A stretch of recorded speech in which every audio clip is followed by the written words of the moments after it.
자, 이번에는 일반 전표 입력 메뉴를 배워보도록 할게요. 자, 이 일반 전표 입력 메뉴는 회계상의 거래가 발생하면 해당 증빙을 보고 이 프로그램이 요구하는 형식에 맞춰서 입력하는 메뉴입니다. 자, 이렇게 입력이 된 자료는 자동으로 정리 분류 집계가 돼가지고 분계장을 자동으로 만들게 되고 총계정 원장을 자동으로 만들게 돼요. 자, 그래서 이제 이 프로그램의 특성이 내용을 잠깐 메뉴를 보시면 어떤 거래가 발생을 했잖아요. 거래가 발생을 하면 이게 거래로 판단되면 분계를 해야 될 거니까 분계를 하는데 종류가 지금 배우게 될 일반 전표 입력과 메인 매출 전표 입력이라는 두 가지 메뉴가 있어요.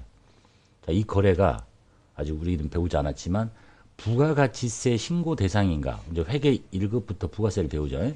부가가치세 신고 대상이면 이것을 어디다 입력을 하느냐, 메인 매출 전표 입력에다가 입력하는 거예요. 이것이 부가가치세 신고 대상이 아니다. 그러면 일반 전표에다 입력하는 거예요. 기능은 다 비슷해요. 똑같아요. 그래서 이 메뉴를, 메인 매출 전표라는 메뉴를 배우려면 일단 부가가치세법을 알아야 이게 부가가치세 신고 대상인지 아닌지를 알겠죠. 그래서 교재가 그렇게 집필이 되어 있고요. 그래서 여기에 입력된 내용도 똑같이 분계를 하게 됩니다. 그리고 여기에 있는 자료들은 부가세 신고서를 자동으로 작성하게 돼요. 그래서 우리가 지금 이 배우는 이 일반 전표 입력이라는 메뉴는 부가세를 모르니까 무시하고 부가가치세 신고 대상이 아닌 거래를 입력하는 것, 부가세 신고 대상인 것은 여기다 입력해서 신고서 작성하고 분계하면 결국은 똑같이 분계장도 만들어지고 그 다음에 총계정 원장도 자동으로 작성하게 되더라 라는 얘기네요. 큰 분류를 보면. 그래서 일반 전표 입력이라는 메뉴를 들어가 볼게요. 회계 2급 하셨으면 기능 다 알 수 있는데 하지 않았던 분도 있을 수 있는 거니까 구분을 가정하고 일단 각 메뉴를 하기 전에 따라 하기를 통해서 일단 프로그램의 특성을 좀 살펴봐야 되겠죠. 자, 첫 번째가 출금 전표 따라 하기입니다. 자, 날짜가 여기 문제를 보면 1월 2일인데 용궁가든에서 본사 직원 회식을 하고 식사대에 32만 원이 현금으로 지급됐습니다. 자, 그거를 이제 이건 거래가 발생한 거죠. 사건이 생겼고 이게 거래라고 판단이 됐기 때문에 이 날짜에다가, 그리고 이것은 부가세 신고 대상이 아니야. 기본 가정이요. 그러면 분계를 하면 대변이 현금, 차변이 복리 후생비예요.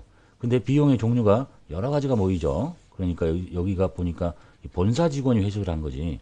그러니까 여기는 복리 후생비 중에서 판매비와 관리비에 해당하는 복리 후생비를 찾아야 돼요. 근데 만약 이게 공장 직원이 회식을 했다. 그럼 제조 과정에서 일하는 공장 직원들의 회식비는 제조 원가를 구성하기 때문에 여기 있는 500번대의 복리후생비를 써야 돼요. 이 번호가 서로 틀려지면 답이 틀린 거예요. 자, 이런 것도 이제 배우게 되겠죠. 뭐 회계 2급을 했으면 이 정도 분계는 할 줄 알고 있을 것이고, 만약에 모른다 하더라도 자, 이렇게 분계가 생기면 어떻게 입력을 하느냐라는 얘기죠. 날짜가 1월부터 이렇게 치고 들어가서, 자, 이거 입력하는 방식은 변경을 누르면 1월부터 12월까지 놓고 1월 1일, 1월 2일 이렇게 막 달별로 옮겨가면서 입력할 수 있는 거고, 이렇게 넣으면 1월 1일, 2일, 3일, 4일 이렇게 할 수도 있는 거고, 그냥 1월 2일을 딱 쳐버리면 곧바로 1월 2일까지밖에 못하고 나가려면 다시 3일 이렇게 해야 되는 거. 그 정도는 별로 어려운 거 아니니까 입력 방식은 이렇더라.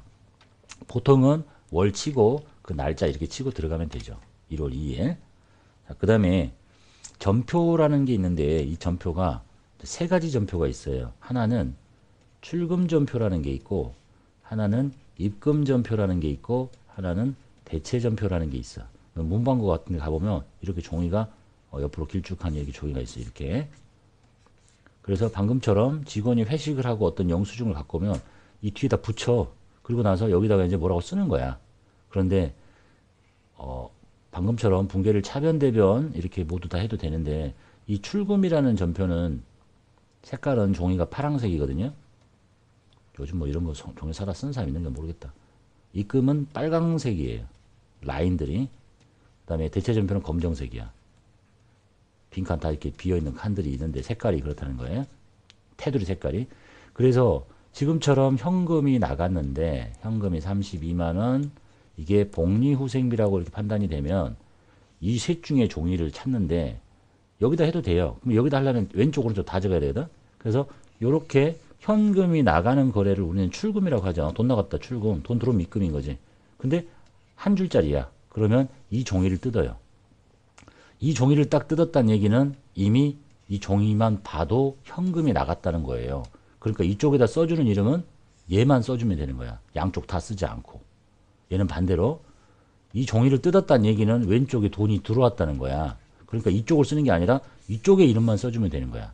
여기다가 그러니까 하나만 쓰겠다는 얘기지. 근데 얘는 이런 거죠. 뭐 상품을 사왔는데 현금으로도 좀 준 것도 있고 이 한 줄짜리면 이걸 쓰면 되지. 근데 여기에 또 뭐가 더 들어있어. 보통예금도 있어 이렇게. 그러면 이제 이때는 이 종이를 뜯어다가 왼쪽에 뭐 오른쪽에 뭐 이렇게 쓴다는 거예요. 이런 거를 컴퓨터로 지금 하겠다는 얘기야. 그래서 내가 봤던 이 거래의 분계가 단순히 출금전표구나 또는 입금전표구나. 그러면 여기 구분을 1번을 누르라는 거야. 얘가 지금 1번이 출금이라 돼 있지. 그러면 너는 이 종이를 뽑은 거다. 2번을 누르면 넌 이 종이를 뽑은 거야. 3번을 누르면 이 종이의 왼쪽을 누른 거고 4번을 누르면 이 종이의 오른쪽을 입력하겠다는 뜻이란 얘기예요. 그래서 입금, 출금, 차변, 대변 이런 거예요. 그래서 이 거래는 모든 거래는 다 차대변으로 해도 돼요. 근데 오른쪽 현금이니까 1번을 딱 눌러요. 그러면 오른쪽은 끝난 거예요. 여긴 끝난 거라고. 저 종이를 딱 고르는 순간 1번을. 그러니까 여기다가 또 현금을 치면 안 된다는 거지. 입력이 안 되잖아. 네가 지금 오른쪽에 현금이라고 했는데 여기는 뭐 쳐야 돼요? 왼쪽을 쳐야 되는 거지. 그래서 복리라고 두 자리만 칩니다. 그러면 항상 계정 과목들이 이렇게 4개 이상 정도 보여요. 511, 611, 711, 811 뭐 이렇게 나머지 빼고. 그래서 이제부터는 어떤 비용이 발생하면 회계 2급은 제조업을 다루지 않으니까 모두 다 800번만 쓰면 돼요. 근데 회계 1급은 제조업자이기 때문에 네가 어떤 비용이 생겼지. 그럼 그 비용이 제조 원가 명세서에 들어가야 되는 내용들이냐, 즉 제조 과정에서 발생한 거냐, 그러면 이 숫자를 써요. 그렇지 않다 그러면 이 숫자를 써요. 판매와 일반 관리 활동이다. 그럼 이 숫자로 쓴 이 코드들은 어디로 집계가 되냐면 전 시간에 배웠죠. 제조 원가 명세서로 집계가 돼. 그 중에 한 항목을 구성하게 돼요. 그래서 제조 원가 명세서의 가장 마지막 결과값이 뭐예요? 단기 제품 제조 원가죠. 이 제조 원가가 한 숫자가 어디로 가요? 손익계산서에 매출 원가 자리에 가운데로 쏙 들어가 오거든요. 이게 기초 상품 재고, 아니 기초 제품 재고, 단기 제품 제조 원가 이렇게.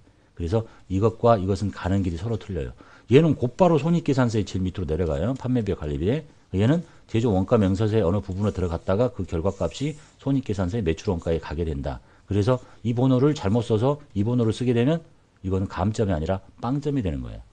그래서 이제 문제 풀다 보면 이게 제조 과정에서, 즉 공장에서 쓴 것이냐? 그럼 500번. 아니다. 공장이 아닌 일반적인 뭐 관리 사무실을 쓴 거다. 예? 특별히 공장이란 말이 없으면 그냥 800번을 다 쓰신다라고 보시면 됩니다. 그래서 금액은 32만 원을 치고 플러스 키 누르면 1000단위씩 올라오면 다 똑같아요. 그럼 분계가 끝난 거야. 손으로 보는 분계는 차변이 이거, 대변이 이거였지만 내가 이걸 딱 고르는 순간 또 출금전표를 골랐잖아. 그러니까 이쪽에다가는 이거 고르는 순간 이게 찍혀있기 때문에 여기다가는 뭘 치라는 거야? 왼쪽에 있는 내용을 쳐주라는 얘기지. 예? 또 현금을 치지 말고. 이해되셨죠? 이런 전표 보고 출금전표라고 하는 거예요. 그 다음에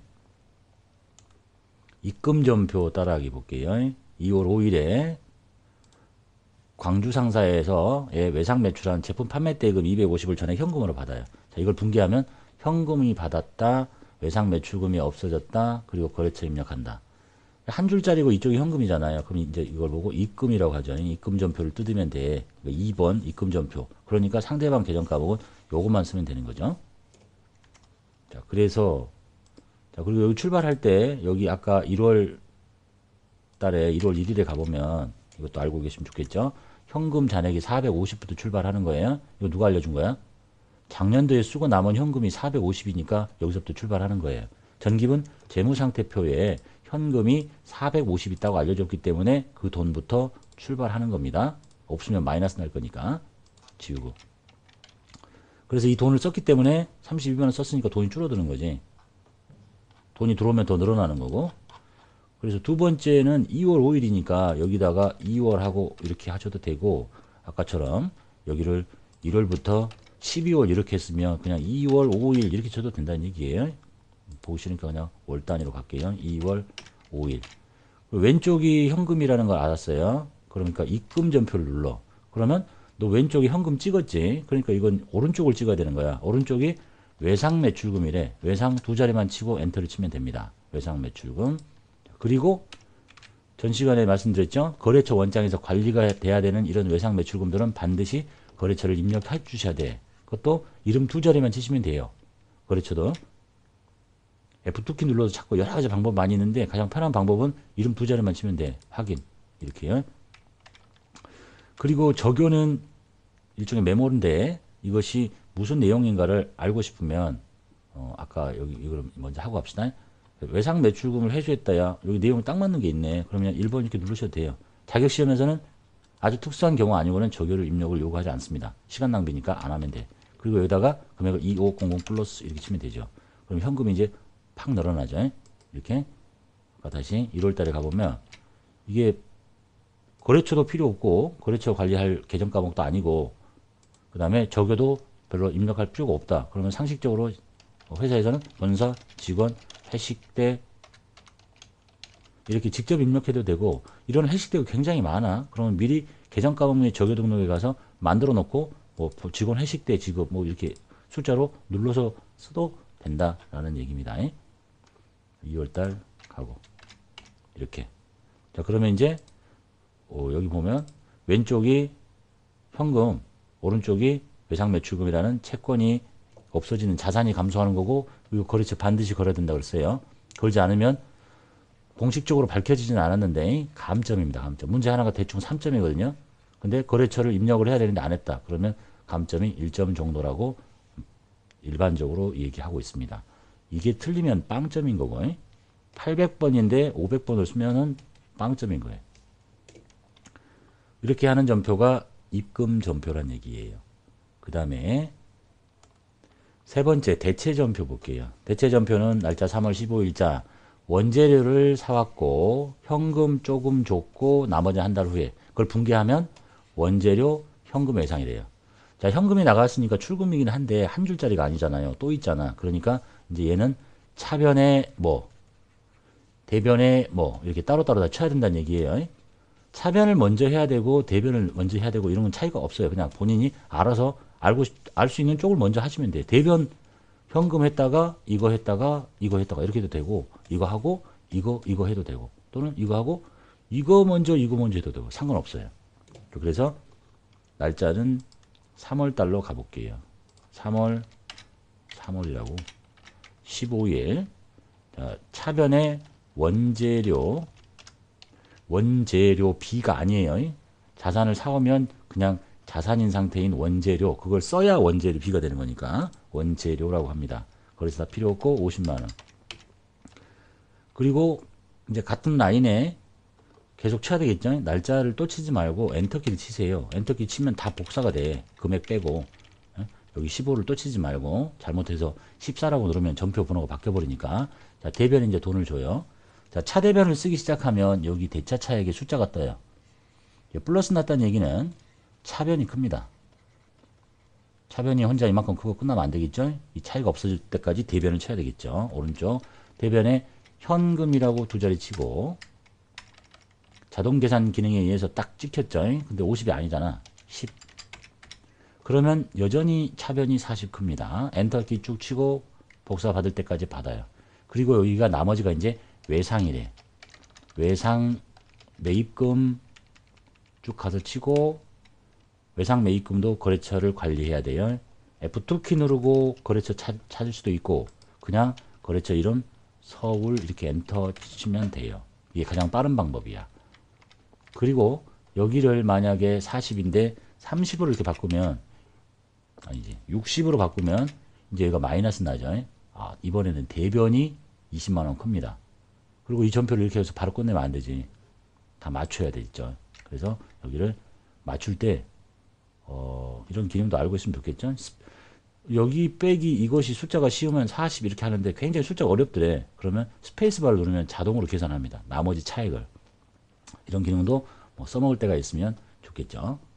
여기까지가 입금전표, 출금전표, 대체전표의 기본적인 기능이에요. 그러니까 종전에 사람들이 종이를 사다가 세 가지 종이 있었죠. 입금전표, 출금전표, 대체전표, 양쪽 다 쓰는 대체전표, 이런 것을 했던 체계를 이제 컴퓨터로 해서 출력을 할 거니까 이게 출력이 되는 거예요, 이제. 그래서 여기다 영수증만 붙이면 되는 거지. 그래서 나는 입금전표면 여기에 구분을 1번 하면 이 종이를 뜯은 거야. 2번, 입금 1번이 아니지. 1번이 출금, 2번이 입금, 3번이 대체전표 차변, 4번이 대변, 이렇게 해서 요 기능대로 입력을 하면 이런 종이가 출력되거나 이런 종이가 출력되거나 이런 종이가 출력되거나 한다는 얘기예요. 전표를 출력하는 화면을 잠깐 볼게요.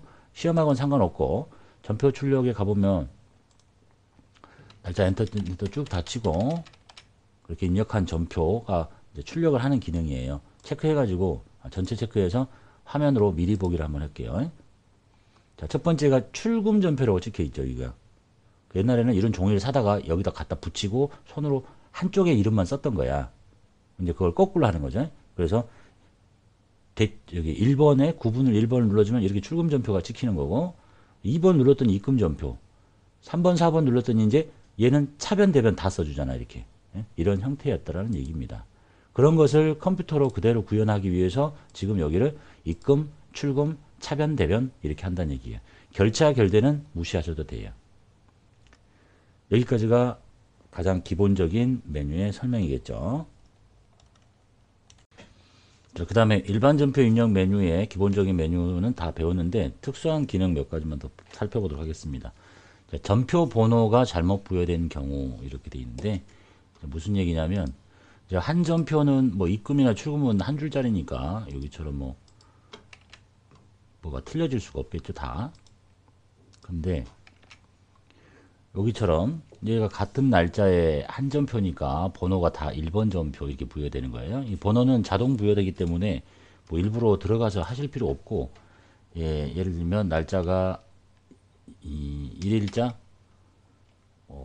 출금 전표 811번 이렇게 하고 1000원 누르고 쭉 누르면 다 복사되고 금액 뺀 나머지만 다 복사되는 거죠.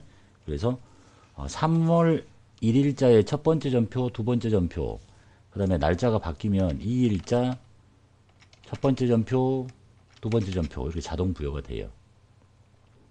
커서가 안 들어가도록 돼 있죠. 근데 만약에 이 전표가 이렇게 입력했다 칩시다. 차변에 원재료 50만, 대변에 현금 하고 이걸 이렇게 지나쳤어요. 다시 15일자 대변에 외상매입금 서울상사 이게 아니라 10만원이구나 이렇게 고치고 이걸 40 이렇게 해서 자동으로 번호가 딱 맞으면 좋은데 재수없게 이제 구현을 해보려고 그랬는데 컷을 다시 눌러서 이 번호가 이렇게 부여됐다 칩시다. 3번으로. 자, 이제 이 전표 두 개가 한 전표고 이 전표가 하나가 혼자인 전표가 되는 거예요. 대변밖에 없잖아. 그러니까 내가 뭔가를 잘못해서 한 전표인데 번호가 여기 2번 전표 3월 15일짜리 세 번째 전표 이렇게 된단 말이에요. 그러면 내가 눈으로 보기에는 여기 차변 하나이고 대변이니까 하나가 맞는데 이걸 출력을 하면 이 두 개가 한 전표고 얘 혼자 돌아다니는 전표가 돼요. 이렇게 얘와 얘가 한 전표고 얘가 다른 전표. 그래서 번호 수정을 커서가 원래 불이 안 들어오죠. 이럴 때는 강제로 이렇게 번호를 맞추고 싶다. 그러면 번호 수정 버튼을 눌러가지고 여기 커서가 들어가도록 한 다음에 이 번호를 임의로 이렇게 맞춰서 한 전표가 되도록 해주시면 돼요. 그리고 이걸 하고 나면 다시 커서가 계속 이 자리에 들어가요. 그럼 한 번이라도 더 엔터를 쳐야 되니까 이 작업이 끝나고 나면 번호 수정 버튼을 다시 눌러서 이걸 끄면 그 다음부터는 커서가 다시 안 들어간다. 이런 얘기가 전표 번호에 대한 얘기예요. 그 다음에 또 무슨 얘기가 있었냐면 전표를 입력하는 도중에 거래처를 새로 만들어야 되겠다.